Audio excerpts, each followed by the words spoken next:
أعوذ بالله من الشيطان الرجيم بسم الله الرحمن الرحيم كتب عليكم القتال وهو كره لكم وعسى أن تكرهوا شيئا وهو خير لكم وعسى أن تحبوا شيئا وهو شر لكم والله يعلم وأنتم لا تعلمون۔ اللہ تعالیٰ نے فرمایا فرض کیا گیا تم پر قتال یا جنگ، اور وہ ناپسندیدہ ہو واسطے تمہارے، اور ہو سکتا ہے کہ تم ناپسند کرو کسی بھی چیز کو اور وہ خیر ہو تمہارے واسطے۔ قراءت کا لفظ بھی یہیں سے نکلا ہے، اور ہو سکتا ہے کہ تم کراہت محسوس کرو کسی چیز سے اور وہ خیر ہو واسطے تمہارے، اور ہو سکتا ہے کہ تم پسند کرو یا محبت کرو کسی چیز کو اور وہ شر ہو واسطے تمہارے، اور اللہ جانتا ہے اور تم نہیں جانتے ہو۔ اللہ تعالیٰ توفیق دے ہم کو آج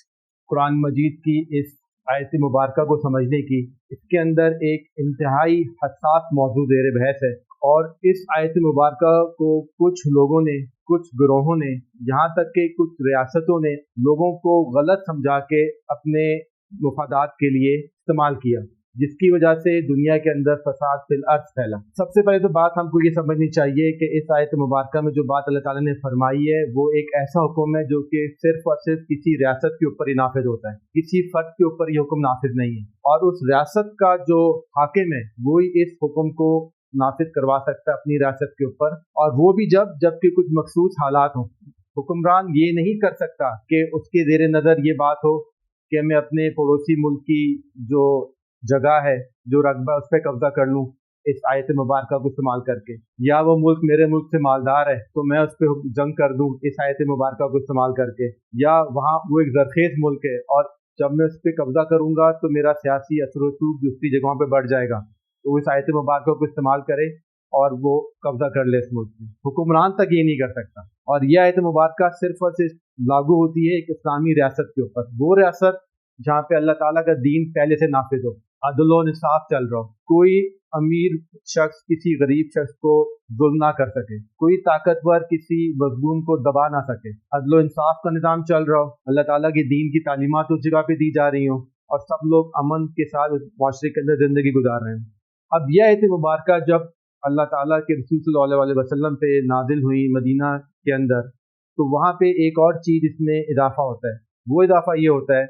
کہ اللہ تعالیٰ کی سنت ہے کہ جب اللہ تعالیٰ کسی رسول کو بھیجتے ہیں دنیا کے اندر، تو جب وہ رسول وہاں پہ جاتے ہیں تو دو قسم کے لوگ رسول کی دعوت کے نتیجے میں سامنے آتے ہیں۔ ایک وہ لوگ جو اللہ تعالیٰ کے رسول کو جھٹلاتے ہیں، اور ایک وہ لوگ جو اللہ تعالیٰ کے رسول کو سپورٹ کرتے ہیں۔ اگر ان لوگوں کی تعداد زیادہ ہو جو کہ رسولوں کے خلاف ہوتے ہیں، تو اللہ تعالیٰ اس معاشرے پہ عذاب کرتا ہے اپنے فرشتوں کے ذریعے، جیسے کہ ہم نے دیکھا نوح علیہ السلام کی قوم پہ عذاب آیا، دوسری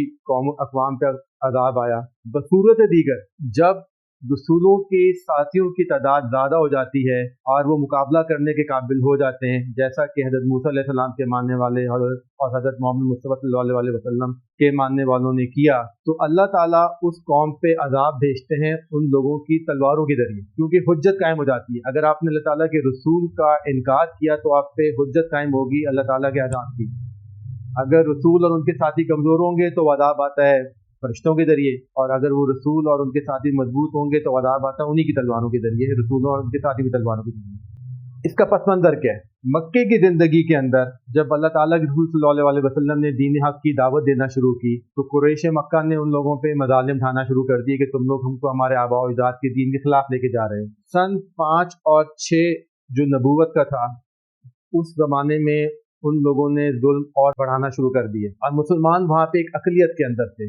لیکن رسول اللہ صلی اللہ علیہ وسلم نے حکم دیا تھا کہ تم لوگوں نے تھپڑ کا جواب تھپڑ سے نہیں دینا، اگر تم پہ کوئی بھی ظلم کرتا ہے تم نے بس خاموش رہنا ہے۔ ایک دفعہ کیا ہوا، رسول اللہ صلی اللہ علیہ وسلم مسجد حرام کے اندر آرام فرما رہے تھے، تو حضرت خباب بن ارت رضی اللہ عنہ ان کے پاس آئے اور انہوں نے فرمایا یا رسول اللہ صلی اللہ علیہ وسلم، یہ حدیث مبارکہ ہے صحیح بخاری میں آپ کو مفہوم بتا رہا ہوں۔ انہوں نے فرمایا کہ یا رسول اللہ صلی اللہ علیہ وسلم، اب تو ظلم ہم لوگوں پہ بڑھتا جا رہا ہے اور آپ دعا کیجیے اللہ تعالیٰ سے کہ ہمارے لیے کوئی آسانی پیدا فرمائیں۔ تو رسول اللہ صلی اللہ علیہ وسلم نے ایک طرح سے ناگواری کا اظہار کیا اور فرمایا کہ تم تو جلد بازی کر رہے ہو، تم سے جو پہلی اقوام گزری ہیں ان پہ تو ظلم بے انتہا ہوتا تھا، جہاں تک کہ ان کو آگ میں جلا دیا جاتا تھا، ان کے اوپر لوہے کی کنگھی چلائی جاتی تھی جس سے ان کے گوشت اور ان کی ہڈیاں الگ ہو جاتی تھیں، اور کچھ لوگوں کے ساتھ تو یہاں تک ہوا ہے کہ ان کو زمین میں گاڑتے تھے اور پھر ان پہ آرا چلا دیتے تھے کہ جسم آدھا آدھا ہو جاتا تھا۔ اور یہ خباب بن ارت رضی اللہ عنہ کون ہیں؟ جن پہ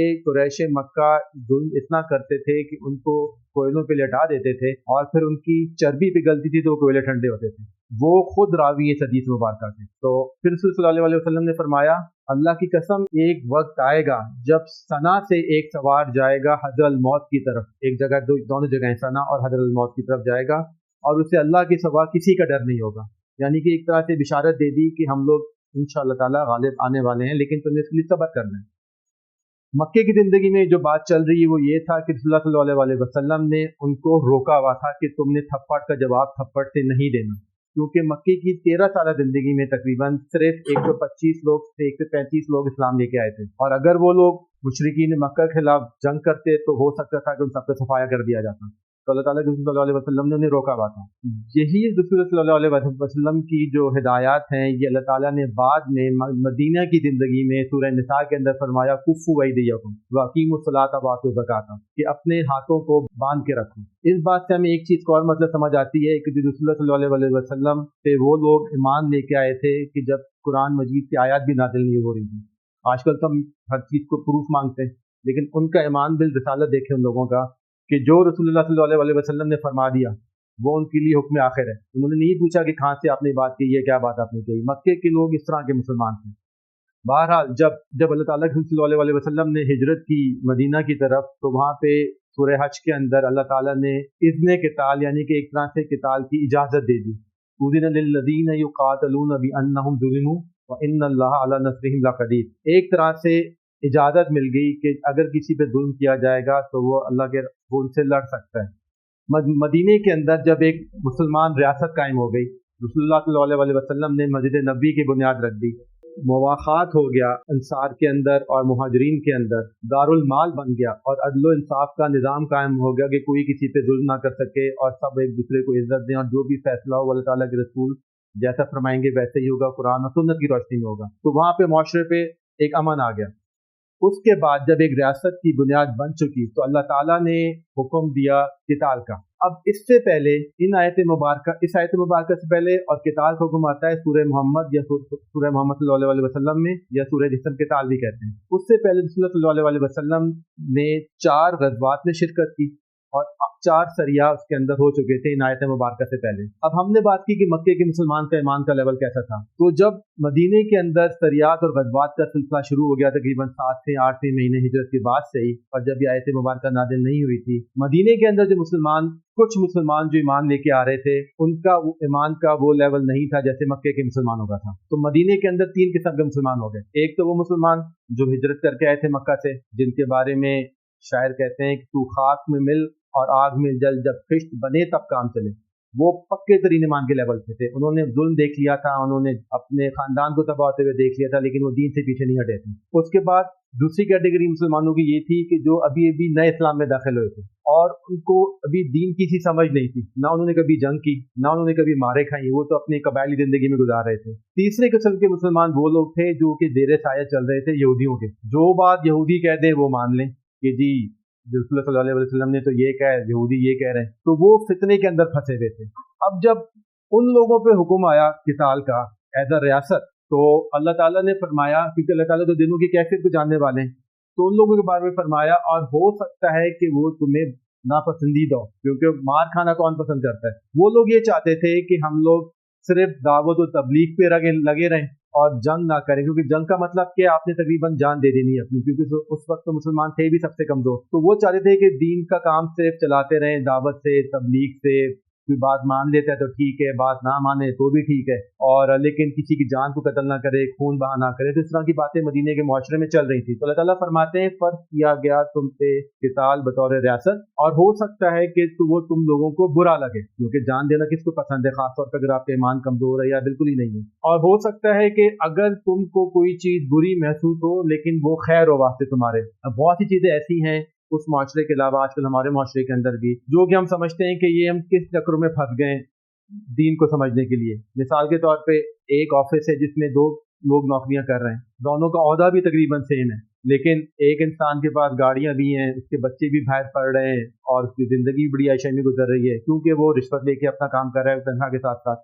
اور دوسرا شخص جو اس کے بالکل ساتھ بیٹھا ہوا ہے وہ کوشش کر رہا ہے کہ دین حق پہ قائم رہے، وہ اپنا جو مال ہے وہ حلال مال کمائے، اور جو بھی اس کو حلال مال ملتا ہے اس سے وہ بچوں کی بھی پرورش کرتا ہے، کچھ کھانا بھی کھا لیتا ہے اور کوشش کرتا ہے کچھ اس کی سیونگ بھی ہو جائے۔ تو وہ شخص جو اللہ تعالیٰ کے راستے میں حلال مال کمانے کی کوشش کر رہا ہے، یقینی بات ہے کہ اس سے جب اپنے ساتھ والے ساتھی کو دیکھتا ہوگا کتنا برا محسوس ہوتا ہوگا، لیکن وہ اللہ کے دین کے اوپر چل رہا ہے۔ تو اللہ تعالیٰ فرما رہے ہیں کہ اللہ تعالیٰ بہتر جانتے ہیں کہ اصل تمہارے لیے اچھا کیا اور اصل تمہارے لیے برائی کیا ہے۔ تو اور ہو سکتا ہے کہ وہ چیز جو تمہیں بری لگے اور اس میں خیر و واسطے تمہارے، اور ہو سکتا ہے کہ وہ جس چیز سے تم محبت کرو وہ شر و واسطے تمہارے۔ بہت سی چیزیں ایسی ہیں جیسے ہم اپنی زندگی میں لوگوں نے اپنایا ہوا ہے، بے پردگی چل رہی ہے، جتنے کم کپڑے لوگ سمجھتے ہیں کہ ہماری زندگی اتنی اچھی گزر رہی ہے، ہم لوگ دنیا کے اندر بہت اعلیٰ مقام پہ پہنچے ہوئے ہیں، حرام مال کی تمیز نہیں ہے، لوگ اپنے بھائیوں کا مال کھا رہے ہیں۔ بھائیوں سے مطلب مراد یہ کہ جو بھی اس کے معاشرے میں شخص رہتا ہے وہ سارے بھائی بھائی ہیں، اللہ تعالیٰ نے سورہ بقرہ میں یہ بات پہلے فرمائی ہوئی ہے۔ اور ملاوٹ چل رہی ہے کاروبار کے اندر،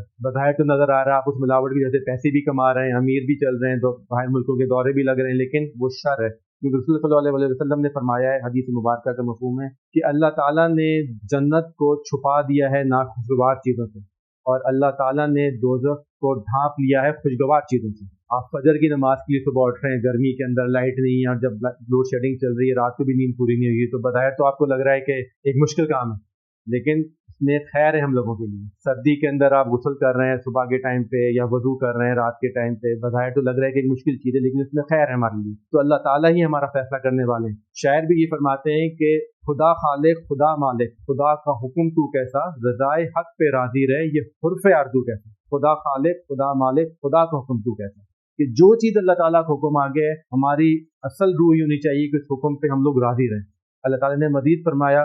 سورہ غافر کے اندر آتا ہے کہ وَأُفَوِّضُ أَمْرِي إِلَى اللَّهِ، اور اللہ تعالیٰ مزید آگے فرماتے ہیں اور اللہ تعالیٰ سب چیزوں کے جاننے والے ہیں، اللہ تعالیٰ ہی جانتے ہیں کہ اصل چیز حقیقت کیا ہے اور اصل بات کیا ہے، اور تم ان چیزوں کا علم نہیں رکھتے کیونکہ تم لوگوں کو صرف وقتی چیز نظر آ رہی ہے تمہارے سامنے۔ اللہ تعالیٰ